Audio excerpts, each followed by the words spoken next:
Assalamualaikum warahmatullahi wabarakatuh. Saya dari kelompok 7 akan mempresentasikan tentang teori inflasi. Dan sebelum lanjut ke materinya, izinkan saya memperkenalkan kelompok saya terlebih dahulu. Di sini ada Aldira Ahmad, kemudian Muhammad Fauzan, kemudian Sipa Nurjanah, dan yang terakhir saya sendiri Aldi Ramadan sebagai moderator. Lanjut ke materi.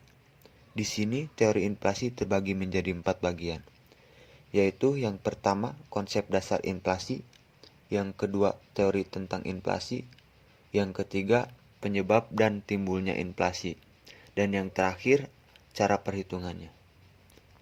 Kemudian di sini ada definisi inflasi yang akan dijelaskan sama saya. Definisi inflasi. Inflasi dapat diartikan sebagai kenaikan harga barang dan jasa secara umum dan terus-menerus dalam jangka waktu tertentu. Deflasi merupakan kebalikan dari inflasi, yakni penurunan harga barang secara umum dan terus-menerus. Sebuah negara disebut inflasi jika kenaikan harga barang terjadi secara meluas akibat kenaikan suatu barang yang mempengaruhi barang lain. Sementara kenaikan harga satu atau dua barang tidak dapat disebut inflasi. Jadi garis besar dari pengertian tersebut adalah inflasi terjadi karena kenaikan harga barang dan jasa secara meluas yang konsisten dalam waktu cukup panjang sehingga mengacaukan perputaran keuangan serta menyebabkan terjadinya penurunan nilai mata uang. Nah, itu penjelasan tentang definisi inflasi. Kemudian selanjutnya ada jenis-jenis inflasi yang dimana materi ini akan disampaikan oleh Saudari Sipa. Jenis-jenis inflasi. 1. Inflasi dari sifatnya. Inflasi ringan. Inflasi yang satu ini memiliki ciri-ciri laju yang cukup rendah, biasanya yakni pada kisaran kurang dari 10% dalam 1 tahun. Inflasi sedang umumnya lebih tinggi daripada inflasi ringan, lajunya yakni pada angka kisaran 10 hingga 30% setahun. Inflasi berat memiliki angka pada kisaran 30 hingga 100% dalam 1 tahun, tandanya yakni harga barang dan jasa naik serta cukup sulit dikendalikan. Inflasi sangat berat yakni pada kisaran angka lebih dari 100% setahun. Hal ini ditandai dengan kondisi ekonomi suatu negara yang cukup parah. 2. Inflasi dari asalnya. Domestic inflation atau inflasi yang satu ini tak lain bersumber dari dalam negeri. Biasanya kondisi tersebut diawali dengan defisit APBN. Imported inflation sebaliknya, imported inflation justru berasal dari luar negeri. Cirinya yakni munculnya kenaikan harga barang kebutuhan yang berasal dari luar negeri. 3. Inflasi dari sebabnya. Demand-full inflation, inflasi yang terjadi akibat adanya sebuah permintaan yang tidak imbang dengan peningkatan jumlah penawaran produksi. Cost-push inflation, penyebabnya adalah kenaikan biaya produksi yang disebabkan oleh kenaikan biaya input atau biaya faktor produksi. Bottleneck inflation atau penyebab adalah faktor permintaan atau faktor penawaran. Teori inflasi. Di sini kita bisa lihat ada 3 teori inflasi. Yang pertama ada teori kuantitas atau teori quantity, ya semacam banyak atau tidaknya gitu. Yang pertama ini teori ini menyoroti hal-hal yang berperan dalam proses inflasi, yaitu jumlah uang yang beredar dan anggapan masyarakat mengenai kenaikan harga. Lalu yang kedua kita masuk ke teori Keynes. Nggak tahu cara bacanya kayak gimana, ini nggak tahu Keynes atau Keynes, pokoknya ini. Menurut John Maynard Keynes, inflasi terjadi karena suatu masyarakat ingin hidup di luar batas kemampuan ekonominya. Bisa kita bayangkan bahwa kita punya satu anggapan, satu masyarakat yang ingin bergerak melampaui batas hidup ekonominya. Seperti kayak misalkan seorang karyawan yang berusaha keras-kerasan mengeluarkan gajinya hanya untuk bergaya, mungkin itu sih. Yang ketiga ada teori strukturalis. Teori ini didasarkan atas pengalaman di negara Amerika Latin.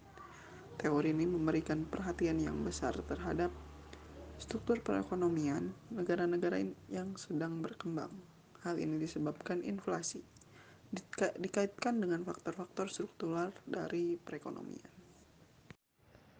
Selanjutnya ada penyebab inflasi. Penyebab inflasi disebabkan oleh ketidakseimbangan permintaan dan penawaran barang atau jasa, peredaran uang, serta biaya produksi. Kondisi ekonomi negara yang menjadi mitra dagang turut berpengaruh terhadap terjadinya inflasi. Penyebab inflasi ada 3, yaitu yang pertama, tingginya permintaan pasar. Meningkatnya permintaan pasar dalam negeri terhadap suatu jenis barang atau jasa tertentu dalam jumlah besar, namun tidak diimbangi dengan pasokan barang yang memadai atau terjadinya kelangkaan barang di pasar. Yang kedua, ada biaya produksi yang tinggi. Biaya produksi yang membengkak disebabkan oleh stok bahan baku yang langka di pasaran. Sementara di waktu yang sama, permintaan akan barang tersebut juga sangat tinggi.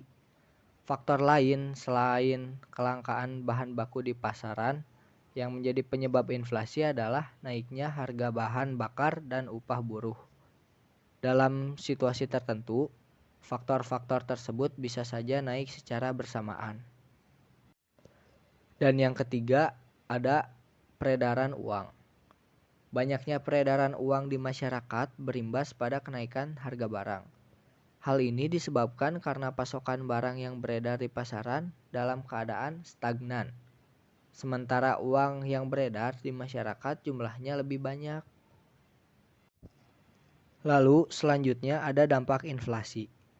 Inflasi memberikan dampak besar bagi masyarakat, baik sebagai konsumen maupun produsen.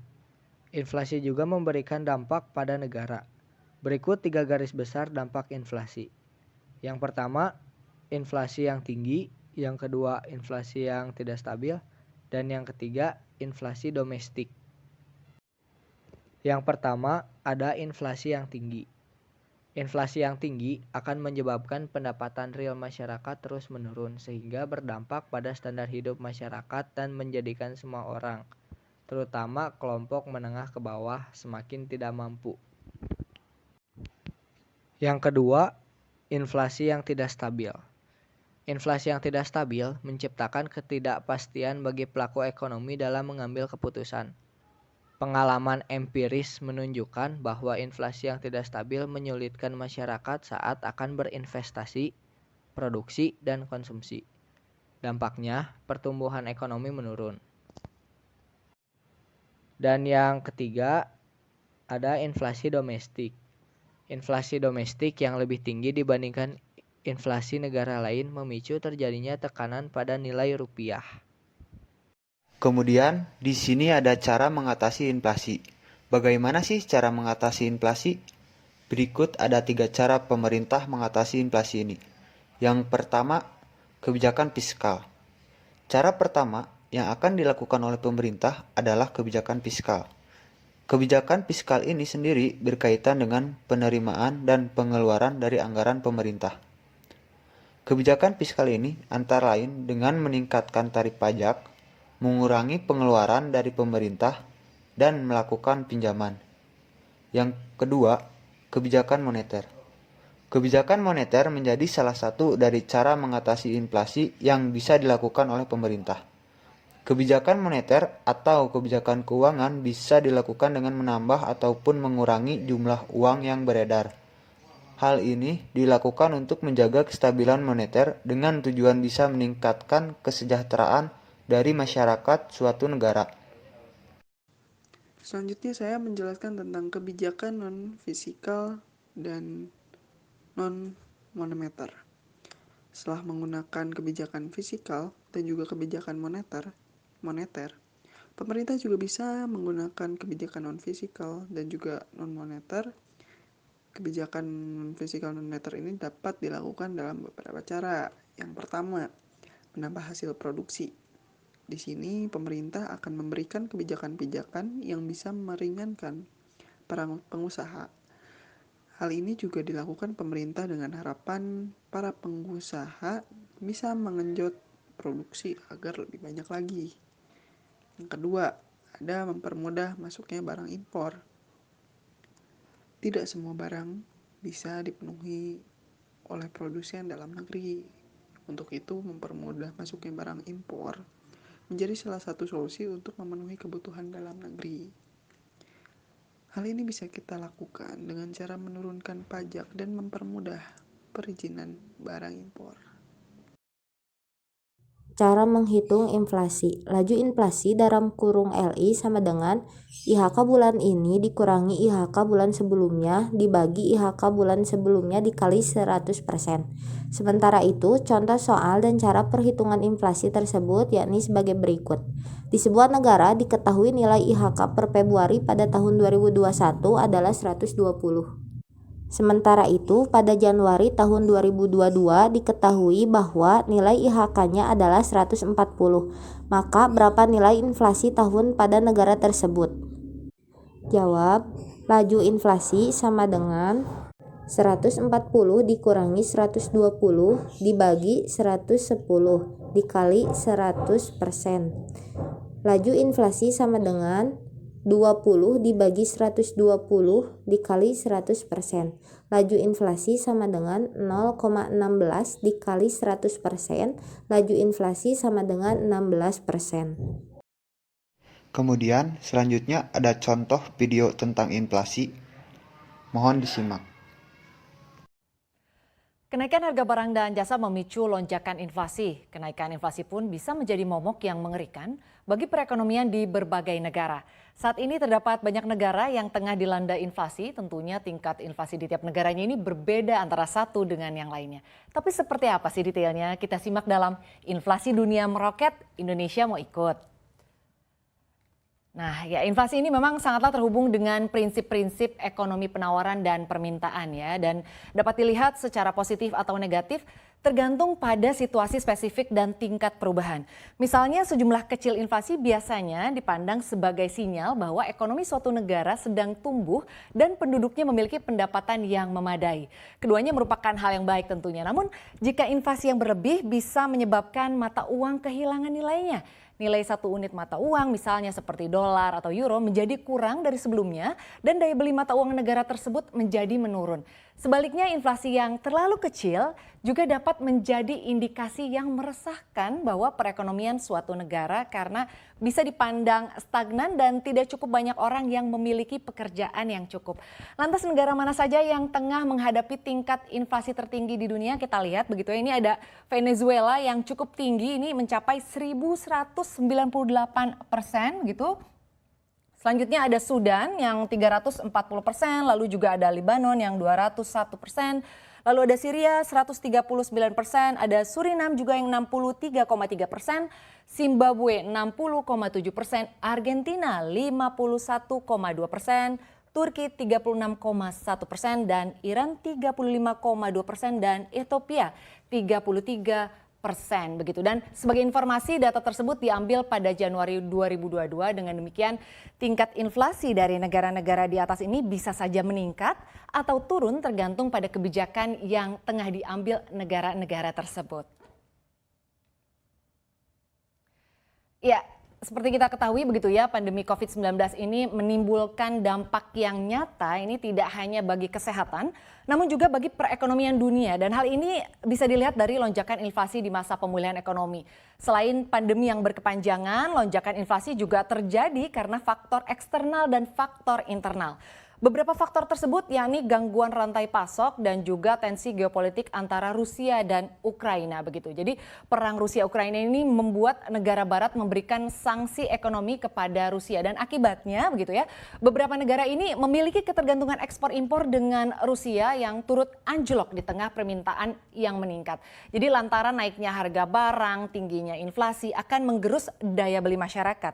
Inflasi yang terlalu tinggi akan berdampak negatif pada masyarakat yang berpendapatan menengah ke bawah yang sudah memiliki penghasilan pas-pasan bahkan sebelum inflasi meningkat. Dampak negatif lainnya akan menyebabkan pendapatan real masyarakat ini terus menurun begitu ya. Dan akibatnya standar hidup dari masyarakat yang menurun dan membuat warga miskin jatuh dalam jurang kemiskinan yang ekstrim. Dan inflasi yang tinggi juga terus-menerus ini meningkat akan menciptakan ketidakstabilan dan ketidakpastian bagi pelaku ekonomi dalam mengambil keputusan tentunya. Iya, ini seperti kita lihat begitu ya, kalau lonjakan inflasi pada April 2022 ini memang mulai mengkhawatirkan banyak pihak. Badan Pusat Statistik baru saja melaporkan inflasi di bulan keempat tahun ini mencapai 0,95% begitu ya, ini secara month to month, dan juga 3,47% ini secara year on year. Nah, pemicu lonjakan inflasi antara lain momen lebaran yang terjadi di awal bulan. Beberapa barang memang masih tinggi dibandingkan dengan periode sebelumnya. Seperti kenaikan harga pangan, tarif transportasi yang juga imbas dari kenaikan harga energi dunia dan dalam negeri serta harga-harga lainnya. Nah, situasi perekonomian dunia ini kembali mendapat cobaan dengan adanya perang antara Rusia dan juga Ukraina. Jadi, konflik antara kedua negara tersebut menyebabkan kenaikan harga komoditas yang cukup signifikan. Ada 6 komoditas yang paling terdampak akibat konflik antara kedua negara pecahan Uni Soviet tersebut, yaitu komoditas tersebut diantaranya adalah gas alam yang secara year to date ini melonjak menjadi 58%, batu bara juga 92,9%, minyak mentah jenis Brent 54%, CPO 27%, jagung 26,7%, serta gandum 42,4%. Jadi harga barang-barang ini merupakan barang yang menentukan core inflation atau inflasi inti karena komoditas ini juga menentukan harga energi dan harga pangan di negara barat maupun di Indonesia. Nah, seiring dengan naiknya minyak dunia, pemerintah per 1 April ini kan menaikkan harga BBM jenis Pertamax ya, begitu dari Rp9.000 menjadi Rp12.500 per liter begitu. Dan selain itu ada wacana bahwa pemerintah juga akan menaikkan harga Pertalite, LPG 3 kg dan juga tarif listrik. Dan bersamaan dengan naiknya harga Pertamax, pemerintah juga menaikkan tarif pajak pertambahan nilai PPN dari 10% menjadi 11%. Nah, jadi lonjakan inflasi yang disebabkan oleh naiknya harga-harga kebutuhan pokok ini berpotensi memperburuk daya beli masyarakat dan menambah beban rakyat. Namun Bank Indonesia yakin bahwa inflasi ini akan sesuai sasaran yang ditetapkan tahun ini. Adapun laju inflasi yang terkendali ini disebabkan oleh masih memadainya kapasitas penawaran dalam merespon kenaikan dari sisi permintaan. Ya, semoga saja ya harga barang-barang kembali normal sehingga lonjakan inflasi ini tidak semakin besar begitu.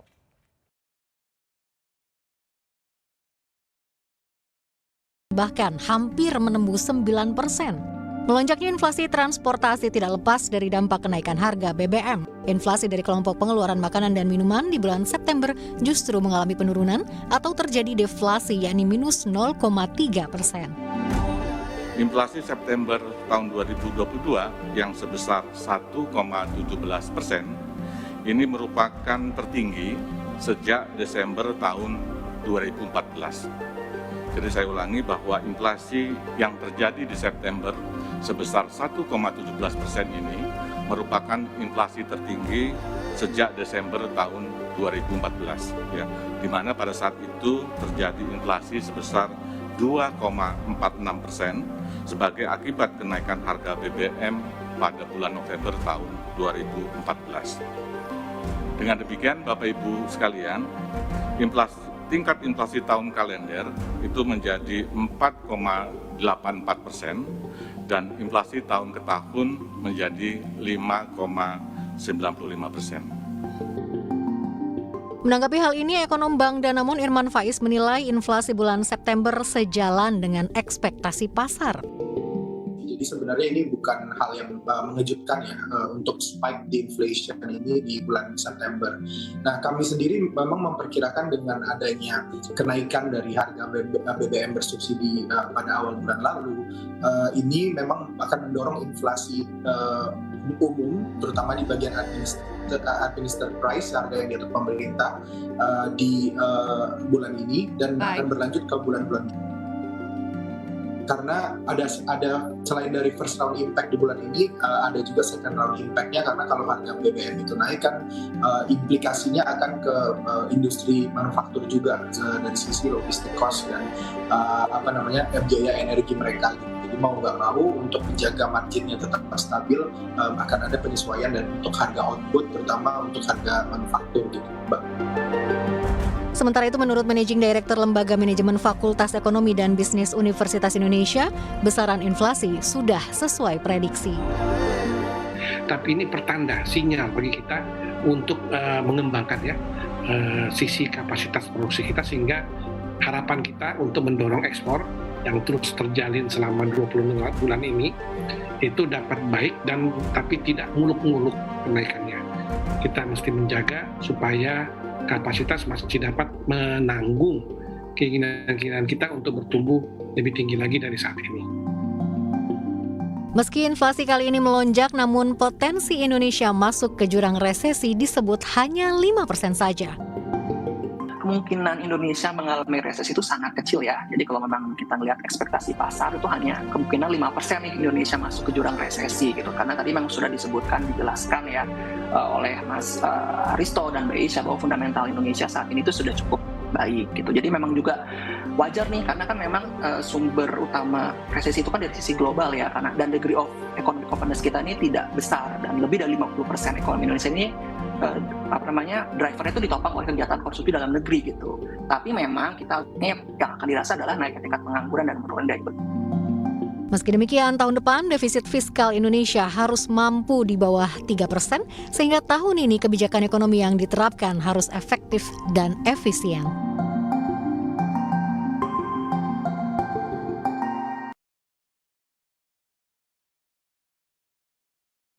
Sekian presentasi dari kelompok kami. Mohon maaf apabila ada kesalahan karena kesempurnaan hanya milik Allah. Wabillahi taufiq wal hidayah. Wassalamualaikum warahmatullahi wabarakatuh.